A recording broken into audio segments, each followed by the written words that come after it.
Hello. Yeah, okay. Gonna start by saying the Legend of Zelda thing that I'm doing. I know when it's gonna actually start. Wednesday, not tomorrow. The next week. It happens Wednesday next week. Okay. Actually, might start at Tuesday. Probably Wednesday, but I might actually start at Tuesday. Also, the little problem with a Fire Emblem episode, so we probably won't be getting that one of those this week. Whoops. So what I'm gonna talk about here is one of the games that kind of inspired me to do this. Well, I haven't started it yet, but what gave me the idea to do this. Yeah, and I mean, if you didn't know, it's not that one. It's hold on, I have a bunch of games here. This one, might not be able to see that very well, but Spirit Tracks, that one. Yeah. So I was playing through this for some reason. This is upside down. I can see it in the U. Don't think about what I just said, but yeah. For some reason, I was playing this one before I played Phantom Hourglass, but I mean, hey, it's me. Was I going to do anything right? So what I really wanted to do was kind of just talk about what I was going to say, DS games in general. I mainly want to focus on Spirit Tracks, mostly because the way I'm going to do it, this is going to be the last one in the timeline of stuff. I mean, it's going to follow this one, and this one's going to be right near the end, and so's Wind Waker, but that's this last timeline, the Toon Link things, but yeah, right at the end. And these games are usually kind of looked over. I mean, while I definitely don't think they're the best, and I can definitely say that one of these is definitely worse than the other one. There's just a sort of thing. These two games, in a way, kind of remind me of another set of games. Yeah, hold on. These two. Ocarina of Time and Majora's Mask. Now, I'm not gonna go around saying that one of those two is better than the oh wow, amazing, best game ever, Ocarina of Time. But I mean, the similarities that I draw from it is that the first ones. Yeah, I'm doing a lot of switching here. Sorry. The first ones in the little trilogy, even though, well, it's not a trilogy. This is like a duology, and this one's from a trilogy. This one's from a duology, I guess. This one took something you already knew about in The Legend of Zelda and made it a bit different. For better or for worse, it really was up to you. But it took something that you knew and made it different. And to most people, made it the best game ever. Best game ever. This one, personally, it's not even my favourite Zelda game, but it's a good game. Can't deny that.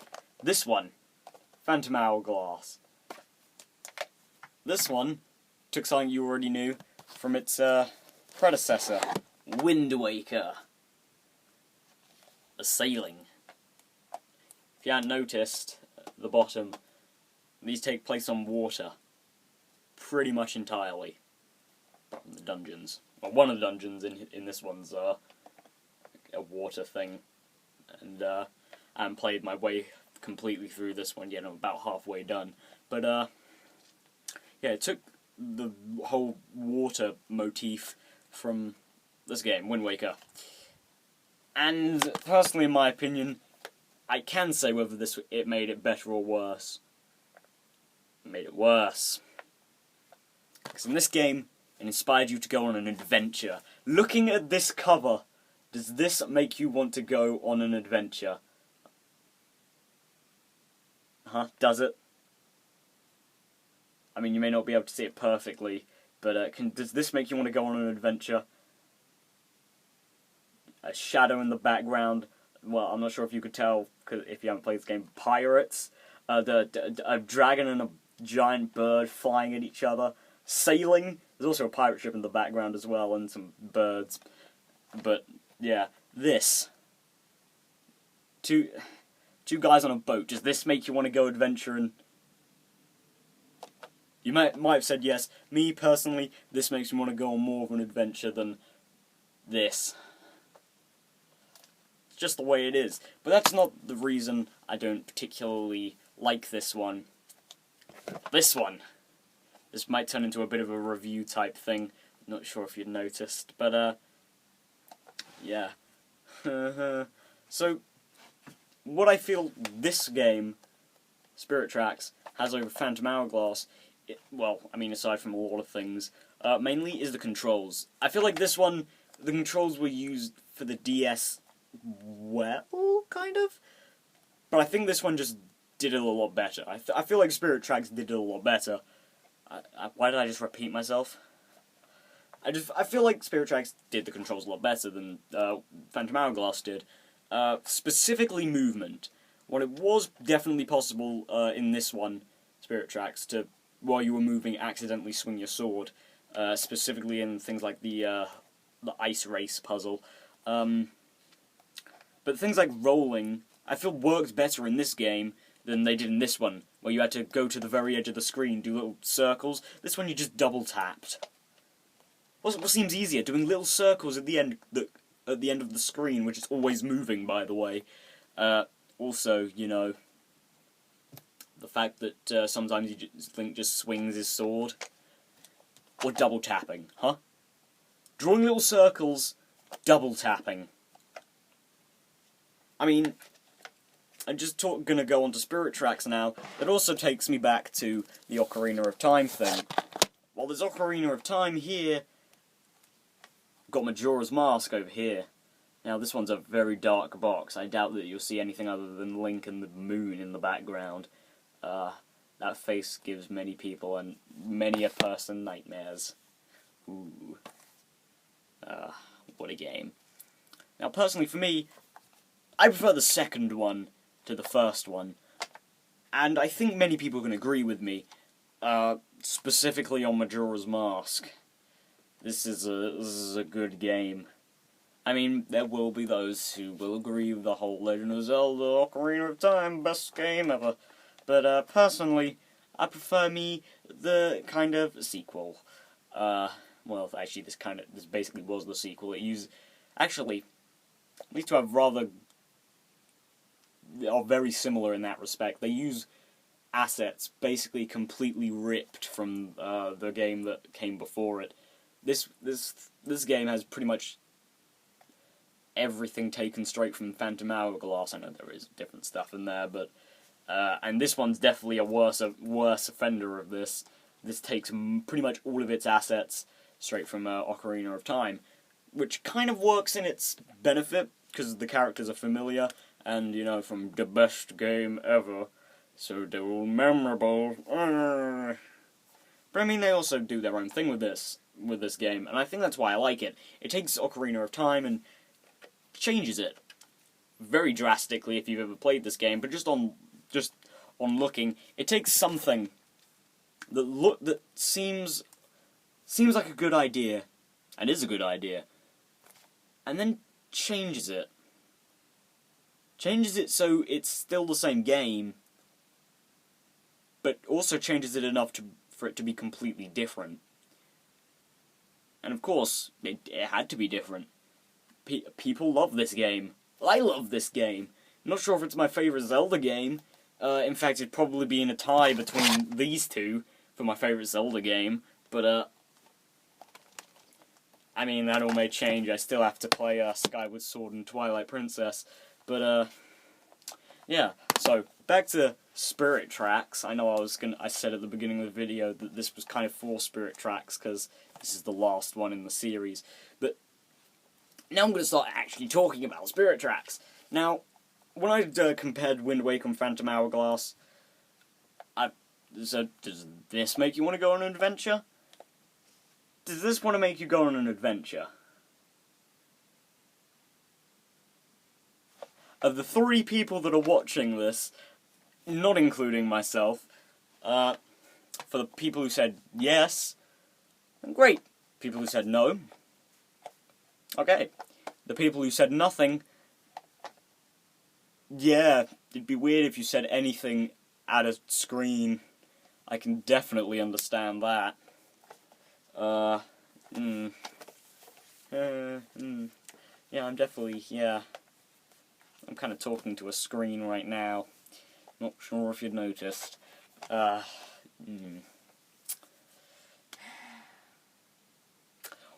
what was I saying? Oh yeah, this.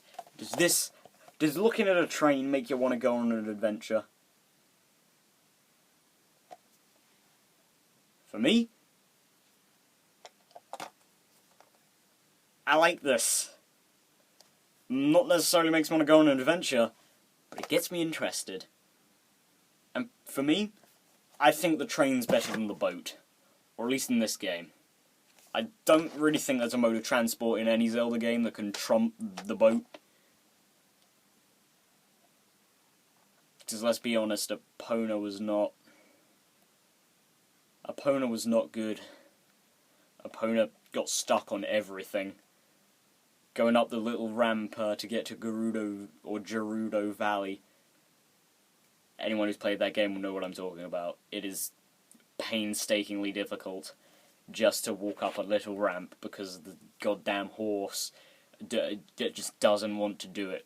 In, not this, but in Wind Waker, you don't have that problem. You don't have the problem of not being able to get past things because the ocean's almost completely empty. That does sound like it would take away from the whole thing, but it doesn't, because it's not completely empty. You got pirates, you got barrels, you got enemies. Barrels doesn't sound so interesting, does it? What if I told you there's money in the barrels? Yeah, it still doesn't sound completely interesting. Not compared to pirates and enemies, but, I don't know why I decided to flip you guys off, but, yeah, so, I'll talk about why I like this game now, instead of just the train. Because, while I feel that the whole open world thing is important and is kind of one of the big points of Wind Waker, the world is huge, Spirit Tracks' world isn't. It's divided into 4 sections. That being the grass, water, fire, and ice worlds. And, actually, because there's kind of like a mirror image I've got here, it'll be more like grass, ice, fire, water. There's also a desert in between the fire and water areas. Can't really. There we go.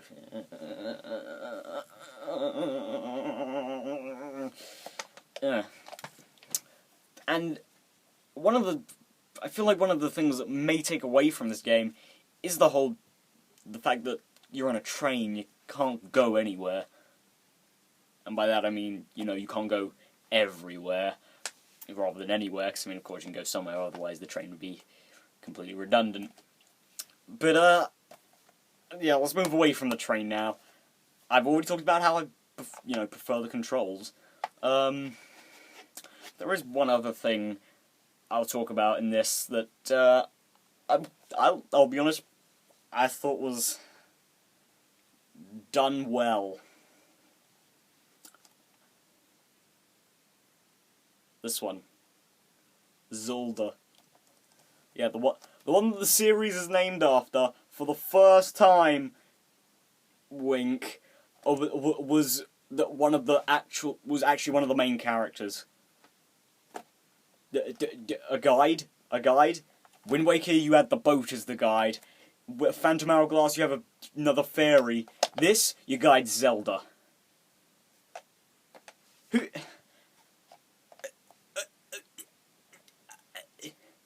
I mean, 3 of the 6 games I have here, you know, Ocarina of Time, Majora's Mask, and Phantom Hourglass, you're led by a fairy. Wind Waker, you got a boat. This, Zelda. You've actually got an established character as the guide. You've got an established character as a proper character. I mean, there is, of course, no villain that you can be like, oh, I don't know what it is, because, you know, Ganondorf is not in this. He kind of isn't going to be in it, because did you see the ending to Wind Waker? There's no coming back from that, man. In fact, there's definitely no coming back from that. The Master Sword isn't in either of these. No, I mean, to my knowledge. It's not in this one, I don't think, and and I'm pretty sure it's not in Phantom Hourglass. Just saying. I'm not an expert. But, yeah. What do I like about Zelda, aside from the fact that she's actually a character and not just Peach with magic? Actually, Peach does have sort of magic, but let's just forget about that sort of thing. We're not talking about Peach, we're talking about Zelda. Not the series, the actual character, Zelda.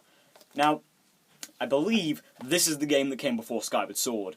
And Skyward Sword is, well, as I was going to say, well known for being, well, aside from being infamous for being, you know, the thing to pick on in the Legend of Zelda series, it's also rather infamous for Link over there, Zelda's relationship. There actually is one. They're not. You know, they're friend. There's a friendship. I mean, they did this in Minish Cap. Princess Peach. Dang it! I was just talking about her. Zelda is petrified. You know, in a rock. Well, I'm not sure the whole game. I haven't played the whole way through Minish Cap.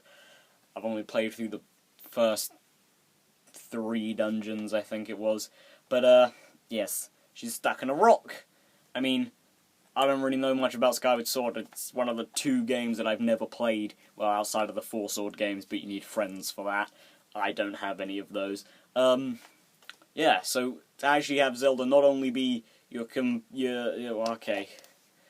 I kind of jumped ahead there. They do Link and Zelda's friendship in this game well. It's kind of adorable. Fits very well with the cartoony art style as well. Adorable. And, I mean, I've just been sitting here rambling, got the shaking of that there every now and then. It's getting kind of sweaty, actually, because, well, you know, lighting. I'm not sure if you can see, but I've got, I mean, of course you can't see, I've got my, that's my wall, but my windows aren't open, so, anyway, yeah, in Skyward Sword, or as far as I know, Link and Zelda's relationship is kind of already there, and does develop, but not into something. And I won't say that this gives a mind-blowing representation of a friendship, but I mean, these 2 don't know each other. They meet each other because, well, not because Link decide. Well, someone goes and tells Link, "Oh, Link, you're the chosen one. Go see Zelda. She has a thing to give you." No, he goes there because he wants to be an engineer, train engineer, and she needs to, I don't know, knight him or something, give him permission to do stuff with the train. And I mean, yeah, honestly, just in terms of, you know, being a partner, I like Zelda. I mean, well, of course she works probably best as the damsel in distress, I guess, and kind of an awesome other kind of almost side character, but not really. A kind of side character who's one of the main characters. Kind of like the way how Peach is kind of a side character, but also one of the main characters. Because it's kind of in the same way that Bowser and Peach, for the most part, will only appear at the end of the game. That's not true for every game, of course, but I mean, some games, they only appear at the very end. And sometimes at the very beginning. Like, you know, Peach getting kidnapped. Zelda, she usually appears quite a few times throughout the game, so does said villain. This game has 3 villains, actually. One of them sticks it out to the end, one of them needs to be resurrected, and the other one kind of defects to the good side, then gets killed. Sorry, guys. Spoilers. He dies. Also, speaking of dying, the bosses in this game, not all of them are good, but one of them is very good. Also, the final boss, that's also not whoa, but it's what the hell was that? Was that whoa? This is not mind-blowingly awesome, but it's kind of fun. There is something that kind of throws off the pacing, and I actually spent a day trying to do, but you know, it's just so. I'll just finish what I was saying about Zelda and Link's relationship, then I'll end it. I know, I probably should script these. So, they're just like a few moments of adorableness. Also, the scene right before the credits. And by scene, I mean the one moment at the very end. Honestly, I didn't expect it. I didn't expect it. It's nothing, again, it's nothing, whoa! But, yeah, something was there. Really, something actually happened. They actually interacted. Somewhat. I mean, they interact a lot in this game, actually. But, specifically high-fiving, they do that a fair bit. Also staring at each other, I mean, Zelda does speak, of course, and Link doesn't. He's never spoken, never. He's no game that Link's been in has he ever actually spoken words. Yeah.